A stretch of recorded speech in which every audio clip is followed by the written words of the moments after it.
Mismor David, Adonai roi lo echsar. Binot asher yarbitzeni al me menuchot yanachaleni. Nafshi shovev. Yanacheni v'magle tzedek lema'an shemo. Gam ki chelech begitz al mavet. Lo irarai ki atai madi. Shiftecha mishantecha hemayanachamoni. Taroch lefanai shulchan neged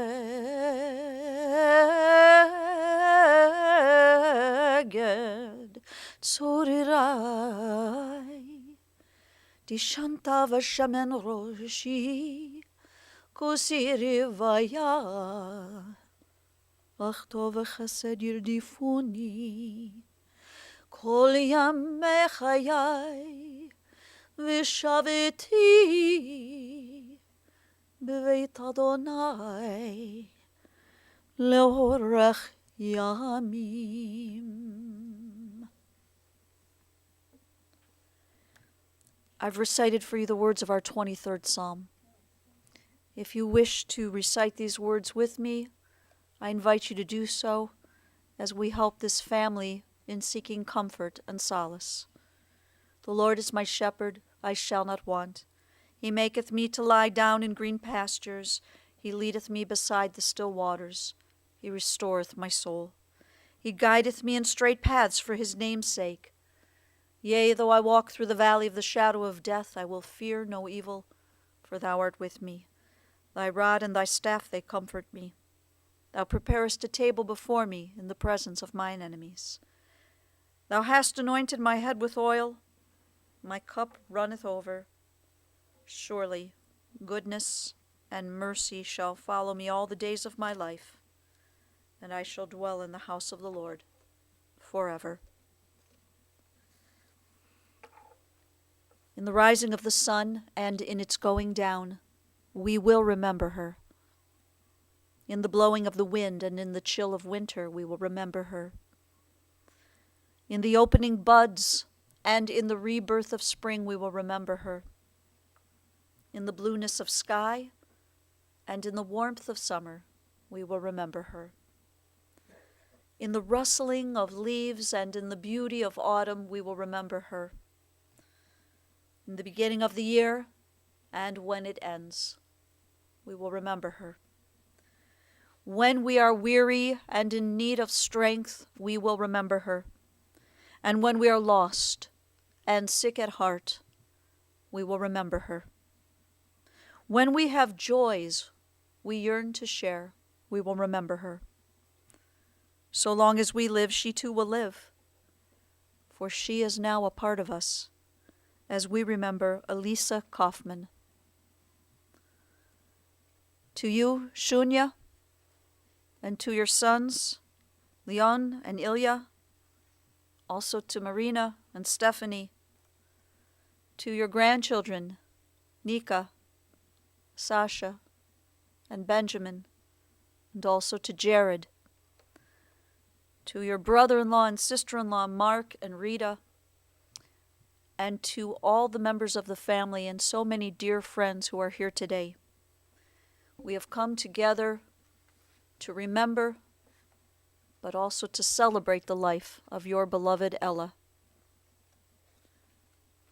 We have been taught by our sages that birth is a beginning and death a destination, and life is a journey from childhood to maturity and youth to age, from innocence to awareness, from ignorance to knowing, from foolishness to discretion, and then, perhaps, to wisdom. From weakness to strength, or strength to weakness, and often back again.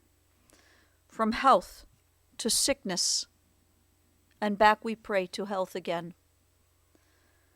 From offense to forgiveness, from loneliness to love, from joy to gratitude, from pain to compassion, and grief to understanding, from fear to faith. From defeat to defeat to defeat, until looking backward or ahead, we see that victory lies not at some high place along the way, but in having made the journey, stage by stage, a sacred pilgrimage. Birth is a beginning and death a destination, and life is a journey, a sacred pilgrimage to life everlasting. Today we're going to talk and share stories about Ella's journey. In the poetry I just shared with you, where it states from defeat to defeat to defeat, until looking backward or ahead we see that victory lies not at some high place along the way, but in having made the journey. In reading these words, I feel these words could have been written for Ella. There were many times where she felt defeated, and she would build herself up and rise only to have to start over again. And then she would build herself up again. What an amazing, beautiful journey. Her journey began in Odessa. She was born in 1938 to Maria and Leonia Skakun, and she was their only child. Ella and her family lived through some extremely challenging times, and yet, no matter how great the challenge, Ella always managed to rise up and overcome the hardship. This theme of survival remained with Ella throughout her life. Her father died when she was quite young, maybe just 4 or 5 years old, and so Ella was raised by her mother. The Jews evacuated Odessa during World War II, and so Ella and her mother went east, where they were safer, but the conditions were absolutely horrible, and they were there for nearly 3 years. Upon returning to Odessa, they moved back into their one-room apartment, only now they were sharing this apartment, this very small space, with Maria's sister, Ella's aunt Tunya, and Ella's cousin, Mila. Ella and Mila were born just a few months apart. They lived together with their mothers for many years, and the two cousins even shared a twin bed, sleeping head to foot. They were as close as any sisters, and they were the dearest of friends for life. As their lives progressed, Mila ended up moving to the United States and living in Boston, and Ella remained close with Mila until her passing this past fall. As a young girl, Ella developed an appreciation and a passion for opera. After the war, Odessa was pretty much in shambles, except for the beautiful opera house. And so she and the people of the town would go to hear the music, the arias, and this lifted her soul and her spirit. She attended a school, might describe it as a technical school or a vocational school, when she was 14 years old. And Elisa Kofman, who was a couple years older than Ella, was also at the school at this time, but they didn't really know each other so well. They were in a different group of friends, and as Ella would describe it, Shunya, in her mind, was one of the cool kids. She continued at the school until she was 18, and then Ella went to work per the requirements of the Soviet government. I cannot imagine, at 18 years old, she went on a train, knowing no one else, traveled on this train for 7 days, which took her into the heart of Siberia, where she would work making technical adjustments in communications along the Trans-Siberian Railroad. She worked this job for 1 year, and she lived in what her family described to me as some sort of a barrel. And in this barrel is where she would work, she would sleep, she would eat, and somehow, however far apart the barrels were placed, her only communication was with the other teenagers who were working down the line. Occasionally the train might stop, and move her to another burial site. At 19, she returned to Odessa and rejoined her friends, and through these friends, Shunya, this is when she more officially met you. This group of friends, all from the same school, spent countless hours at the beach when they weren't working, and Ella certainly noticed you, Shunya. She saw a young man who was intelligent, who was one of the cool kids, and a man who possessed a gymnastic physique. But Shunya, you also noticed Ella. And so the two of you began a courtship. You started dating, and 1 year later, this led to marriage. Now, if I understood the story correctly, Shunya, instead of you being able to pick your wedding date, it's more likely that the government picked the date for you. And on the day that you were supposed to show up for this wedding date, Ella was sick. She was under the weather. But she was not going to miss this date. She was smart and a bit clever, and so she sent her dear friend, Lina, to go in her place. Forgive me. And she's here with us today, and we're going to hear from her in a moment, but she was there to sign Ella's name so that the marriage could occur on that day at that time. And so, Shunya, you were married in 1958. In 1961, Leon entered into your lives, and your world became a much brighter place. 10 years later, in 1971, Ilya arrived, completing the beautiful family. Shunya, you and your beloved Ella were all about family. From the time you were married, the two of you worked diligently.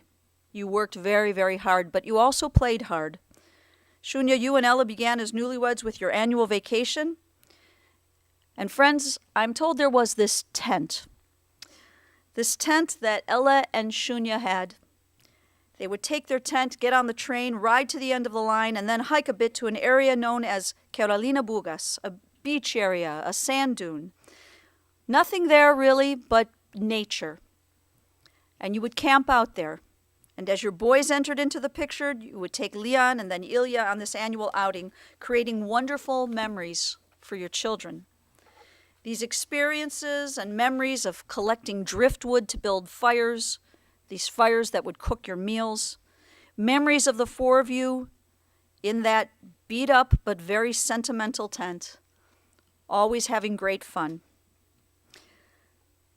In Odessa, Ella worked as an electronic plant that was central to military assignments, and she started at the lowest level. But she rose up through the ranks to become a quality control supervisor, and she was second in command. She was in charge of several hundred employees who reported to her. And while Ella was successful here working in this highly sensitive military position, she was also a bit torn internally as she saw what she might describe as the dishonesty and the incompetence that was happening around her in the workplace. Ella would often share with her family that if anyone had to, and I quote, push the button, it wouldn't work. One of the reasons that led Ella and Shunya to the decision to leave the Soviet Union stemmed from Ella's internal conflict with her work. But the other reason, more importantly, was that Leon was now 17. And as a Jew, his chances of getting into a university were not so good. And the war between Russia and Afghanistan had begun, and Leon, no doubt, would have been sent off to fight. So in 1978, Ella, Shunya, Leon, Ilya, and the grandmothers of the boys, both Ella and Shunya's mothers, Maria and Lisa, they left the Soviet Union and they came to this country. And Shunya, your brother and sister-in-law, Mark and Rita, had already settled in Cleveland, and this helped pave the way for you and your family. So with the guidance of Hayes and the long journey from Odessa to Vienna and then to Rome, you all arrived here to begin your new lives in Cleveland. Ella's daughters-in-law, who I would refer to more as daughters, described to me a woman who they saw as strong and focused in accomplishing whatever needed to be done. It was this inner strength that guided Ella through this new juncture, these new challenges in her life. She had to learn the language. She had to find work. She had to start over, and she did. Starting at the bottom again, Ella worked first in a quality control small company that made bug zappers. But after that company went out of business, she found temp work at Rockwell Automation, and this temporary position developed into a full-time job. She rose through the ranks of quality control and was appointed a supervisor at their plant in Twinsburg. Ella oversaw the first shift, which meant she had to wake up at about 4:30 every morning to be at work to begin her 6 a.m. shift. Why did she do this? Simply so she could be home in time to see her boys and to make dinner for the family. Leon, as we sat and spoke, you shared with me stories of a mom who you described as a woman having a gift for always being able to turn a bad situation into something positive. There are so many stories that show this example, but one that is really quite vivid in your mind is a time you recalled back in Odessa. Maybe you were 5 years old. Some of the children were pushing you around and hitting you, and they were calling you dirty Jew, derogatory remarks. When you came home, beat up and so sad, your mom was there for you, and she calmly explained that there are some people who are just ignorant, and that you as a Jew are very smart.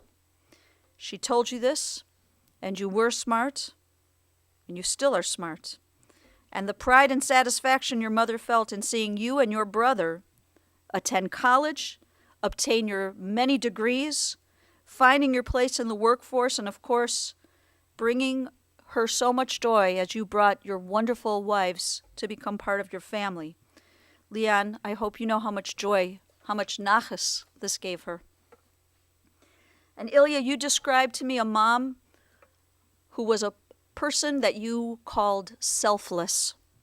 You shared that she worked so hard, and you saw that she did this so that others could have more. And so, Ilya, who were those others? Well, you and Leon and your father, and of course her own mother. This was her life. Your mom's life was centered on family. And Ilya, you also mentioned that in the thousands of phone calls, and there were probably tens of thousands over the years, you said there was never a time when you were on the phone with your mom that she wasn't asking about or talking about or showing pride for her grandchildren, for your 2 sons, for Sasha and Benjamin, and for your niece, Nika. If your mother was able to wear a crown, these 3 grandchildren would have been the most precious jewels in that crown. And so that leads me to Benjamin and Sasha and Nika. I know in a moment we're going to hear from the 3 of you. But I hope you will take some source of comfort in the fact that your grandmother absolutely adored you. Of course she loved you, but she adored you. She looked forward to the summer visits with great anticipation. She was ready to feed you 6 times a day with waffles and Klondike bars and pretty much anything you wanted. Your grandmother loved having you and the whole family under one roof for Thanksgiving. That was Ella's holiday, her special celebration, her favorite, absolute favorite day of the year. Your grandma hosted more than 30 people for Thanksgiving just this past November, and it always gave her great joy. She had so much to be thankful for, and the 3 of you, her grandchildren, were at the very top of her list. This past December, Ella and Shunya's joy multiplied. Jared, you know that she cared so much for you. She was so happy to celebrate with you and Nika at your wedding just 4 months ago. This meant the world to her. And she would always tease you, asking, when are you going to learn some Russian? But there was always this sweetness between the 2 of you. And I think it gave her great joy and a feeling of comfort knowing that Nika had found such a beautiful person. Her daughter-in-law, Marina, shared with me that she saw her mother-in-law as a woman who could always roll with the punches. Whatever life presented Ella, you said, Marina, that she could handle it. Marina, you recalled, you told me that 20 years ago Ella had heart surgery. And when she came out of this experience, she was able to completely change her life, her routine, her diet. And once she made these changes, she never cheated. If the recipe called for a half a teaspoon of canola oil, it was a half, not a drop more. And you also observed that she could manage things well, not just for herself, but if others were involved. If Shunya needed to adjust his diet or completely cut something out of his diet, Ella would do the same just to show her support and her love for her sweetheart. And her daughter-in-law, Stephanie, you said that she was omnicompetent. You said she could face and handle anything. And she would sometimes say, I survived Stalin. It was her way of saying, I've been through the worst. The rest of this is easy. And Stephanie, being the non-Russian member of the family, you felt and were sensing her appreciation, the way she welcomed you into the Kofman family. You said, she wholly embraced me. And that's a beautiful thing. And Shunya, for more than 60 years, the two of you together. You know, I know that you and Ella were not allowed to participate in a traditional Jewish wedding ceremony in Odessa. But in that Jewish wedding ceremony, when the bride and groom are under the chuppah, and when we are reciting the words of the 7 blessings, the Sheva Brachot, when it comes to finally saying words about the bride and groom, they're described as Re'im Ahuvim. These 2 Hebrew words, literally translated, mean loving partners. Re'im Ahuvim. And this is what the two of you were for more than 60 years, loving partners. Together, you journeyed through life, creating a family, caring for your mothers together. And together, you also journeyed the world, visiting Israel, the United Kingdom, France, Spain, Czechoslovakia, where you were detained because it was actually 9/11. You visited Costa Rica, Chile, Argentina, Norway, Greece. I don't want to make everyone jealous, the list goes on. But you traveled the world together. And you camped up and down the United States eastern coastline, this time with a newer tent. And you visited more than half of our 50 states. For over 35 years, Shunya, you and Ella enjoyed winters in Hollywood Beach, Florida. Before retirement, maybe you'd go for a week or 2, and after you retired, you'd enjoy 3 months in the sun together. You saw your Ella as a woman who continued to make friends wherever she went. She swam at the YMCA in Florida and in Cleveland, and so she had many swimming friends. She had friends from all different walks of life, and you said that she had a true talent for bringing people together. And in bringing people together, Shunya, you and Ella enjoyed family, you enjoyed friends, and you really enjoyed a beautiful life together. So Shunya, all of us here know that many times in life there are just no explanations. And this past Friday, Ella enjoyed a normal day.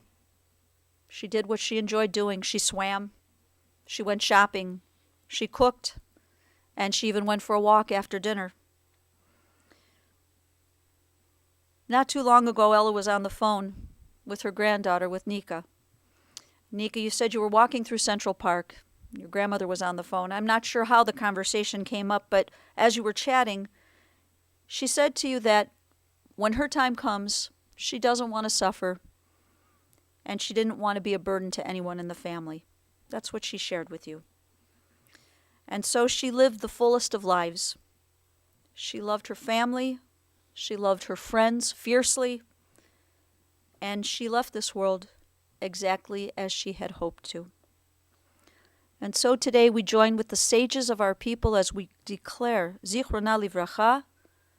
We pray that the memory of Ella Kofman and the good deeds that she performed here in the land of the living will always be our blessing.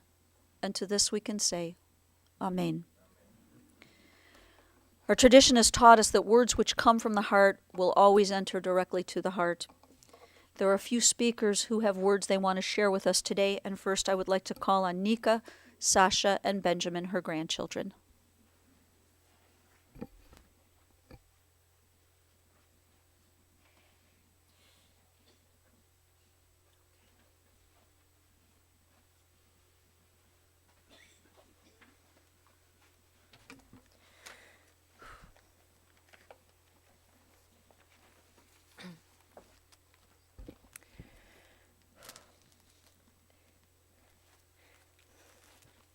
Ella was very tough.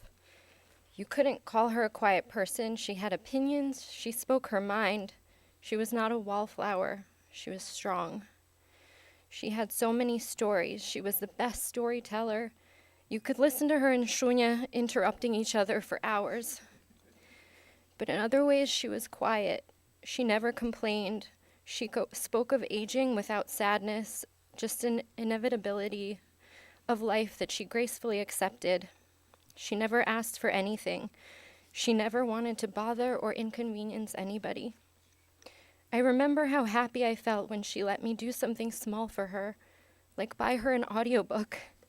It was against her nature. When I called, she'd say thank you as if I were giving her the biggest service. Молодец, Никуля, спасибо за звонок. She didn't stand on ceremony. She'd host 30 people as easily as she'd host 3 without a word.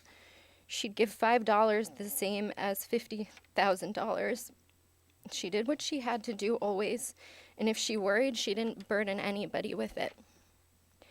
I spent every summer in Cleveland for the first 22 years of my life for my summer vacations. Here's what I remember about my days at Ella's. They were simple and peaceful.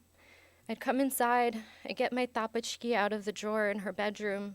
We'd walk to Golden Gate. She'd tell me stories about her childhood. Когда мы были в Союзе, когда папа был маленьким. We'd go to Half Price Books. We'd make crescent rolls. She'd always let me eat them raw.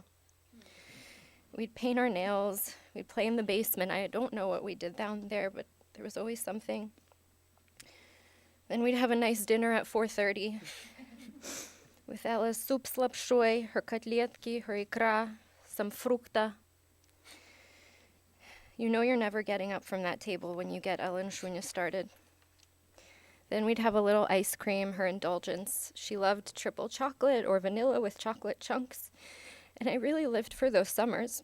No one at home knew what I did in Cleveland, and I really couldn't tell you, but it was my peace. And a few weeks ago, Ella and I were on the phone while she was in Florida, and she was telling me about her routine. She said that her days followed the same timetable, and that was exactly how she wanted it to be. She'd take walks, with or without Shunya, depending on the time. She'd swim at the YMCA with her friends, people that she'd gotten to know. She'd do some reading, some boardwalk. They didn't have a lot of TV channels, but she didn't mind. They'd eat dinner. Some days would be with friends. Some days would be designated for sushi. She was always open to a phone call. She was so easy to talk to. She was open. She was modern. She was curious. And if I didn't pick up, she'd leave me a voicemail. Привет, Ники, перезвони, когда сможешь. Ella. She'd sign off with her name. She was so happy. Her life was simple, but it wasn't small. It was so big and so full. It was huge. She came here with nothing. She had 2 boys and some hope for them. And look at them. She was so proud of you. She loved you so much. And she has us, her 3 grandkids, and anybody who's been in that house knows that it's a shrine to us. And we were given this honor by the merit of our existence. We didn't even have to do anything. Just being good people. We could probably even be bad people was enough.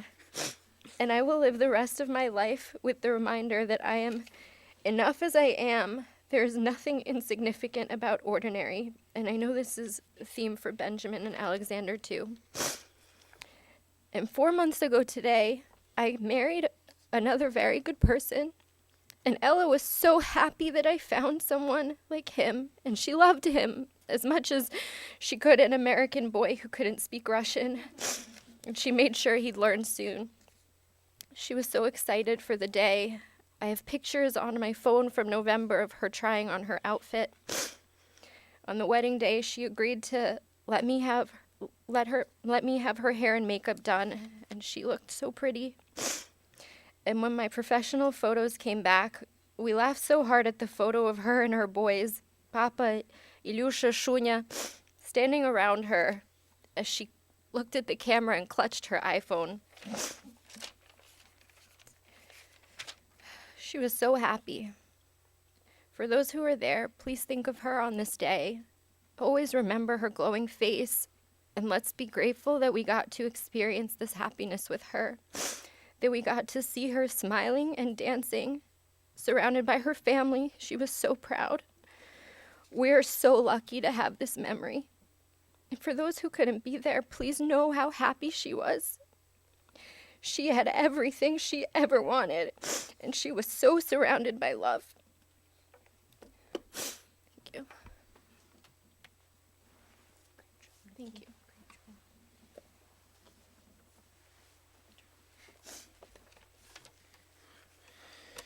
Baba Ella she was my biggest fan. She loved to feed me and Benjamin and Nikki, do anything that would make us smile. It became clear in my wrestling years, and I was weighing myself every day. Pumpkin pie turns out to not actually be a vegetable. They told me that they were wrong. I spent the summer in Cleveland 13 years in a row from 2003 to 15. I went to Wildwood with Benjamin, Baba Ella, and Shunya almost as many times as that. And it was always there was a tradition, there was a pattern, and it was the same every year, and it was good every year. It was better every year, because we'd always go to the Science Museum and to the park, and we'd walk in the stream, and we'd do and it was it didn't change, but it definitely got better every year, and it was always special to spend the time with Baba Ella. She would be anything that we did that we were happy, she was happy. She'd stand at the fence and watch me drive go-karts in a circle for hours. We'd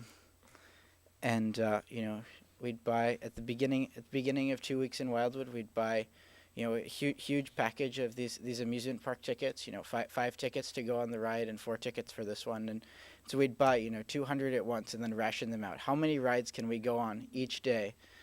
And double on Thursday, so we had to count for that. And it was just, it was predictable, and it was fantastic. It was peaceful.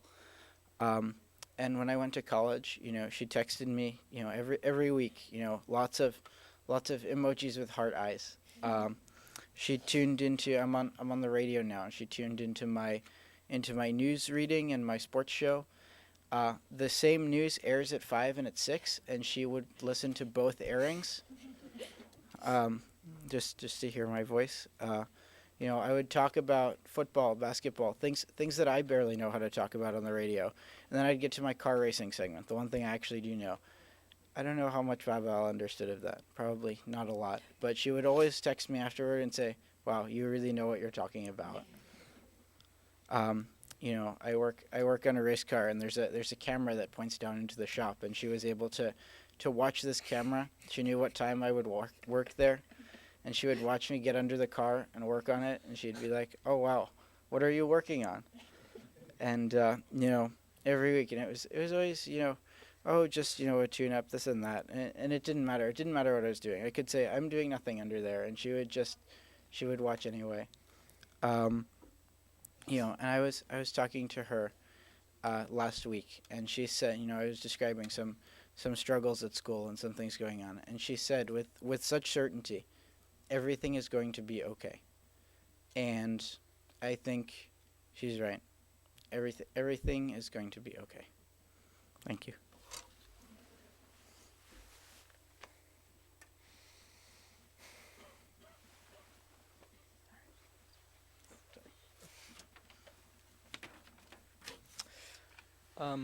So, Nikki and my brother, they already touched on this, but a large part of the time we spent with Baba Ella it had to do with the simplicity of life and the beauty of routine.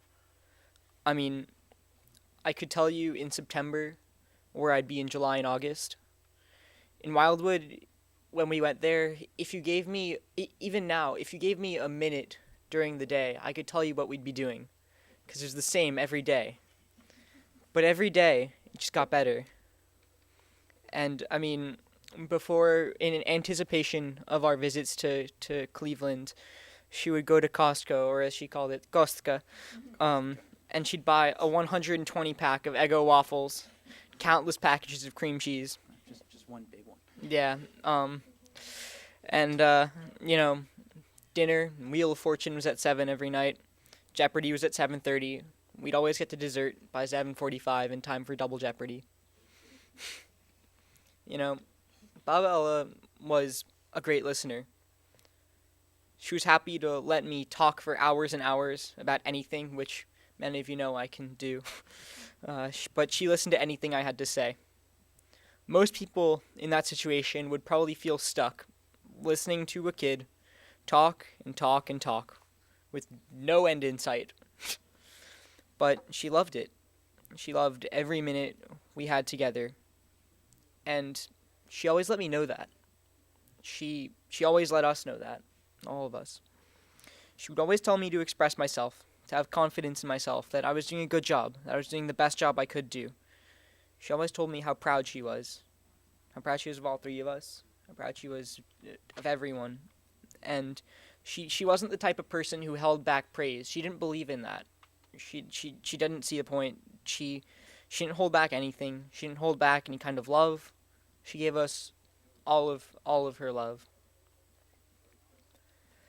And like Nikki said, she had plenty of stories. I loved her stories. And for me, growing up in New York in the 21st century, in the age of iPhones, her stories are often beyond belief. She loved to share her family history. She loved to share her own history. And it helped me piece together just how incredibly tough and resilient she was.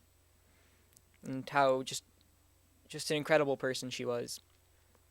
But her favorite stories weren't of her. They were of us, of the grandchildren. And she'd tell me over and over again, and I'm sure some of you too, stories of me and my brother when we were babies, of all the crazy things that happened, of us learning to read, or certain foods that we hated or refused to eat, which, that's a lot. It's a lot of foods. She made it clear that we were the sunshine of her life. More often than not, I wasn't Benjamin. I was Sonsa, son. She made me truly feel special. Her house was a home to me as much as my own. The 3 weeks never seemed to, they just seemed to go by so fast that I'd spent here. It never seemed to be enough. They were always incredible. They were always the highlight of my year. I mean, when people would ask me what am I going to do for the summer, I'd just say Cleveland, and I'd say it with such excitement. And people were like, Cleveland, really? But I'd say, yeah, it's amazing. And they say, oh, are you going to go to the Rock and Roll Hall of Fame? And I said, no, why would I do that? But that wasn't the point. It was spending time with Alexander and with Baba Ella and Shunya and with Andy.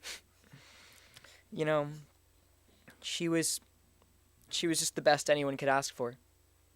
She did anything and everything for us, whether it was the 6 meals a day with a steady flow of refills, or letting me and Sasha and Andy romp around the house with reckless abandon, which there was plenty of romping.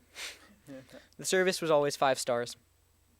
I remember one night I had trouble sleeping, and I told her, and so naturally she picked out 15 different combinations of pillows and covers just to make sure I'd be as comfortable as possible. Even the most little things, they were never too little for her. She took such joy in everything she did for us. She took so much joy in every second with us. There was no hesitation. There was absolutely nothing she wouldn't do for any of us.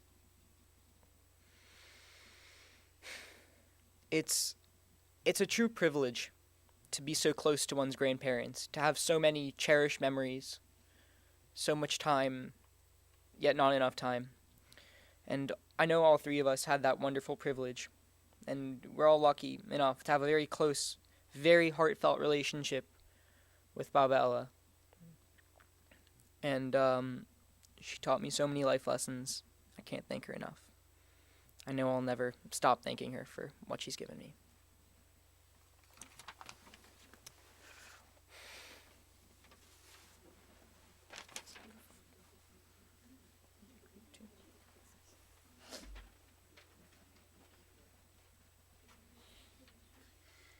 I'd like to call on Marina, please.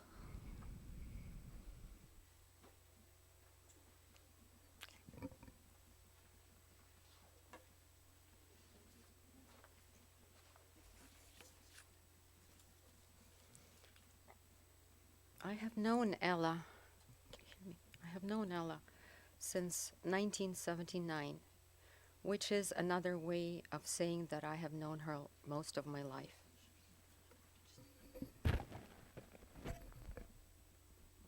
Can you hear me better now? Yes? Okay. I have known Ella since 1979, which is another way of saying that I have known her for most of my life. And I can say that she was an extraordinary person. She was one of the most strong-willed people that I knew. Once she decided on the course, she would stick to it, and nothing would sway her. It especially concerned all the medical issues that life threw her way. She would do her research, consult the doctors, and then adjust her life over and over again. No looking back, no complaints about eliminating her favorite foods or switching to something she never touched before. As Kathy said, ever since her surgery more than 21 years ago, I have never seen her cook without using her special little spoon for measuring the exact amount of oil up to the last drop. In my opinion, her cooking didn't suffer at all, and it did not stop her food from tasting amazing.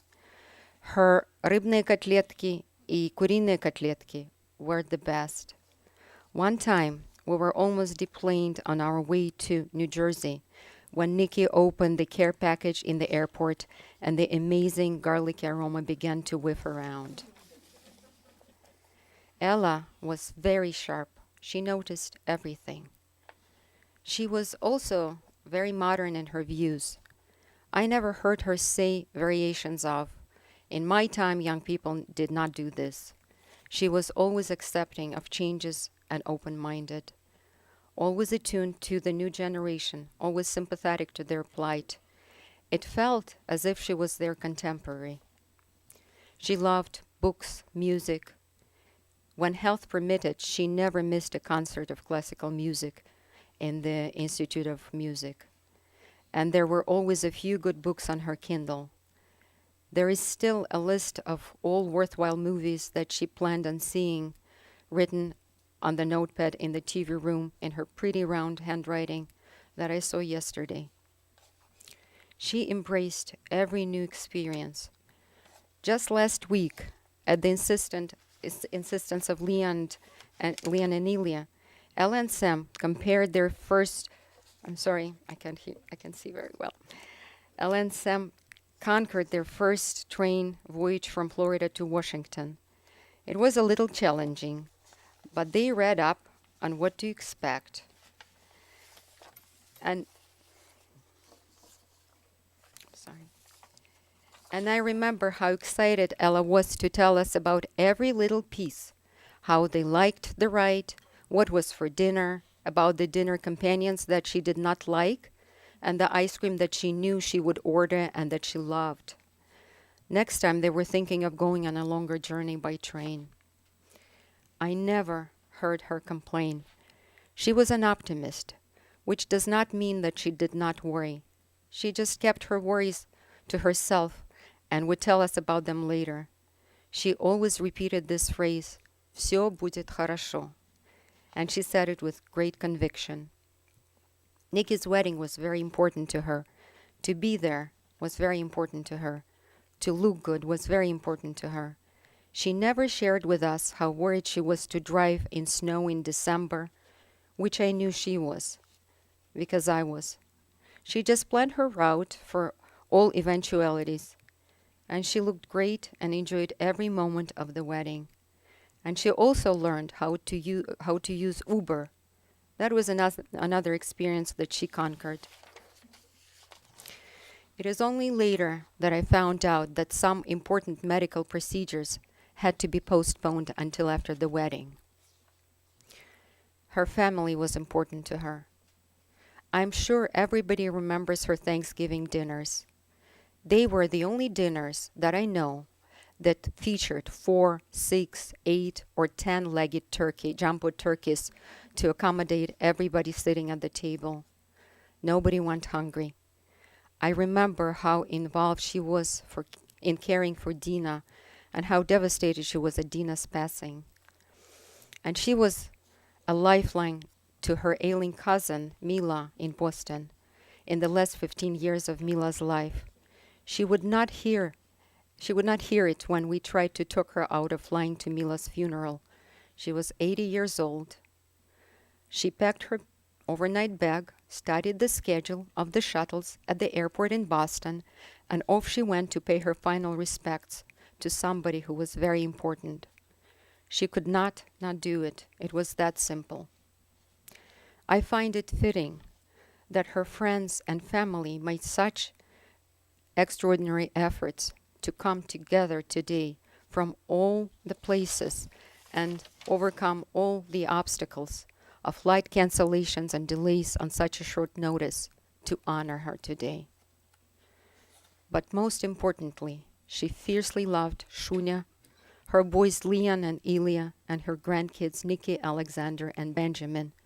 She never missed an event, and she never said no to any invitation, no matter how far or how poorly she felt.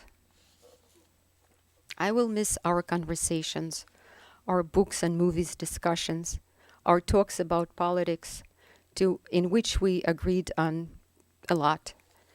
I will miss knowing from her about all the members of the Kaufman clan, but mainly I will miss our connection that went beyond all this, something intangible that cannot be put into words, all the subtleties that go into the connection between the mother and daughter-in-law, who might not always agree on all the issues but trust and respect each other. When a person of this caliber passes, and passes so suddenly, there is a huge void that cannot be filled. Words cannot express it. And perhaps this is the only saving grace. If the person had not mattered so much, it would not hurt so bad. I will always remember you, Elichka. And I will miss you tremendously. And I promise you now that I will care for my family, Leon, Nikki, Jared, the way that you would want me to. And I know that you will be up there to keep them safe.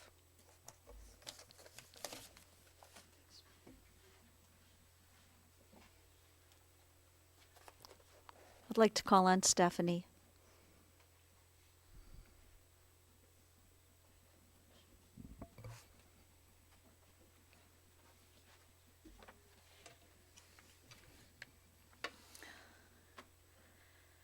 Ella Kofman was made of stern stuff.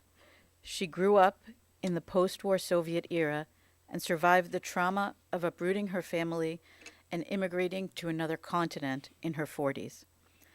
By the time I met her in the early 90s, she was simply omnicompetent.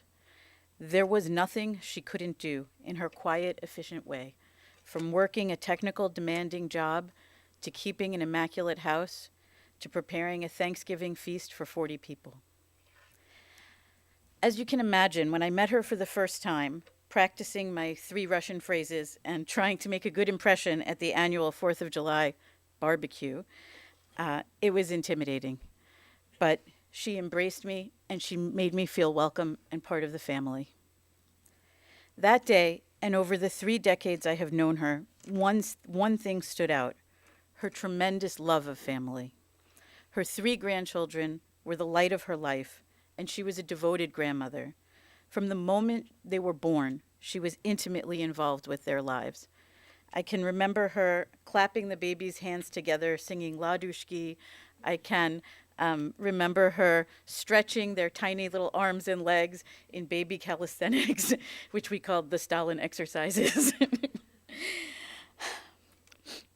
She wanted to help them grow strong right from the beginning. She and Shunya were happy to take them for weeks on end, and the kids' trips to Cleveland and Wildwood every summer were something they all looked forward to. The children never doubted that there would be waffles and Klondike bars and adventures waiting for them, and there always were. She loved nothing more than hosting Thanksgiving. It gave her a chance to combine her 2 favorite things, being surrounded by family and stuffing people with food. When we would arrive in the wee hours of the morning after a long drive from New York to Cleveland, there would be Ella, wide awake, greeting us in her bathrobe. Her first question was always the same: "Aren't you hungry?" She was a woman of action. She never sent good wishes when she could actually show up and help instead. When I was very pregnant and working full-time, she and Shunya drove down to D.C. to help us pack up our apartment and move. When Dina was sick, she spent hours each week visiting and sitting by her side. She was intensely practical. She would never cook for 1 night if she could cook for 3 nights. Her house is full of elephants that were brought back as gifts from all over the world.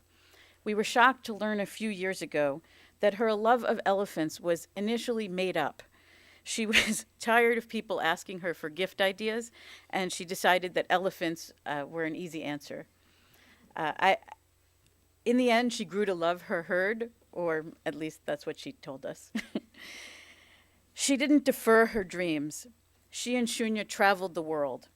Even in the middle of their immigration, the most trying time of their lives, they traveled the length of Italy, stretching every lira but seeing every museum. She was selfless, always worried about the health and happiness of the people around her. She handled the tremendous hardships that punctuated her life with grace. She was the center of gravity of our family, the one everyone relied on. She would have loved to see you all gathered here. We are heartbroken and bereft without her.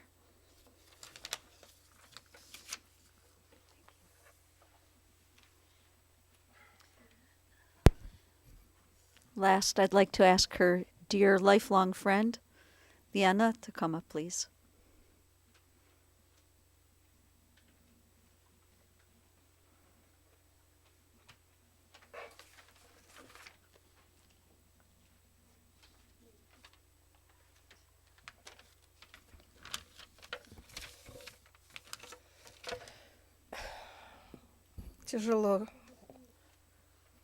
Тяжело говорить.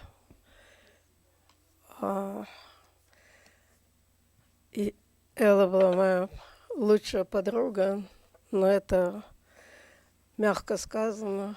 Мы были близки, как родные сестры. Наша дружба началась еще долго до того, как мы появились на свет. Наши родители дружили, потом нас всех развела война. Когда мы встретились опять в Одессе после войны, that was it. С этого момента мы всегда были в дружбе. 75 лет – это не так мало для сохранения отношений. Всегда в детстве, в юношестве мы делились и радостями, и горем. Семьи были очень близки. Ее улыбка согревала и бодрила в тяжелое время, когда было не так уж легко жить. А когда мы стали постарше, и наши мужья познакомились, и продолжалась дружба до нашей эмиграции. Эмиграция развела нас всех в разные стороны, но в душе мы остались вместе.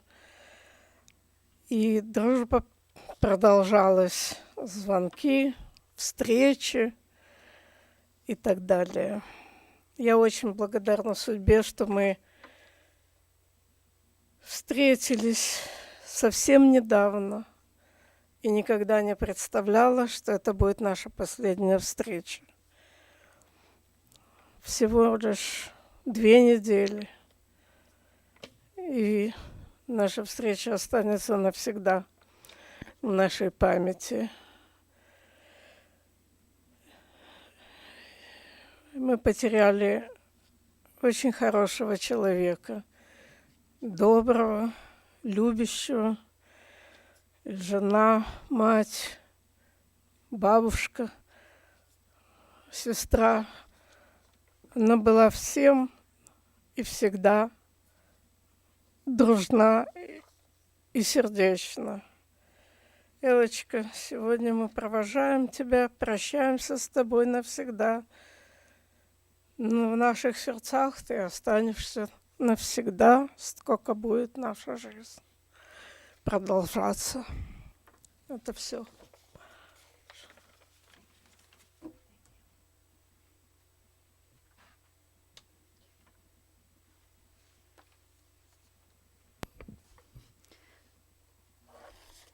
At this time, I invite you to rise as you are able for the memorial prayer.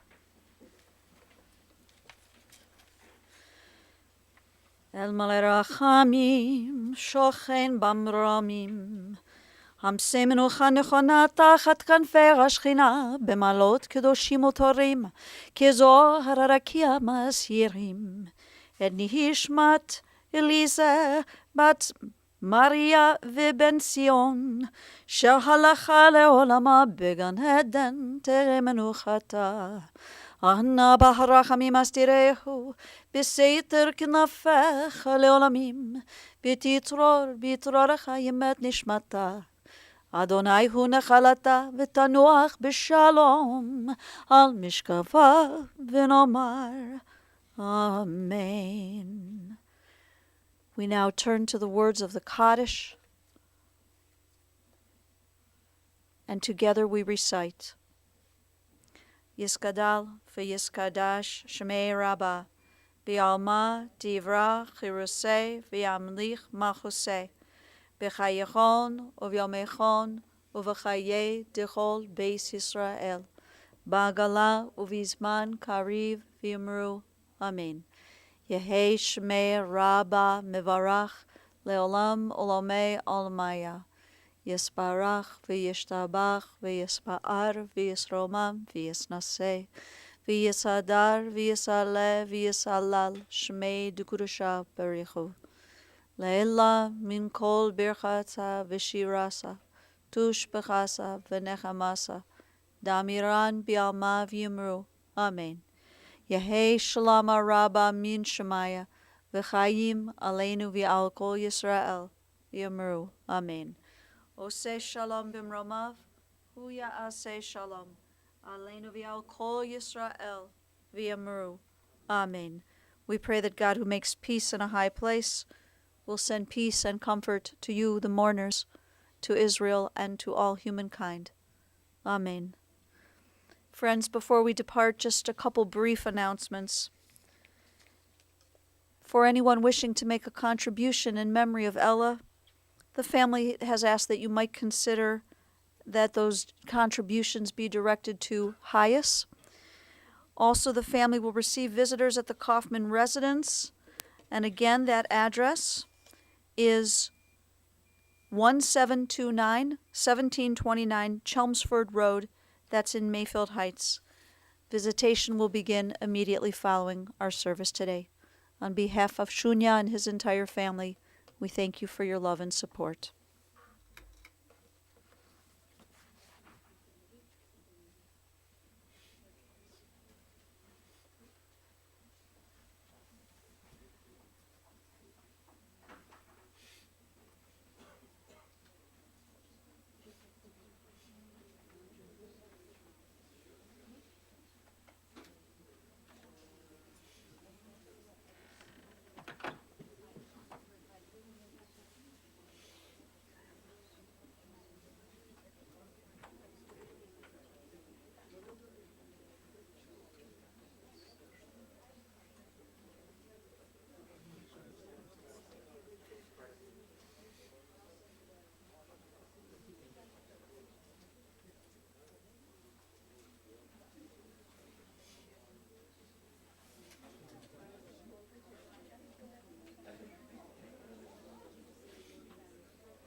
the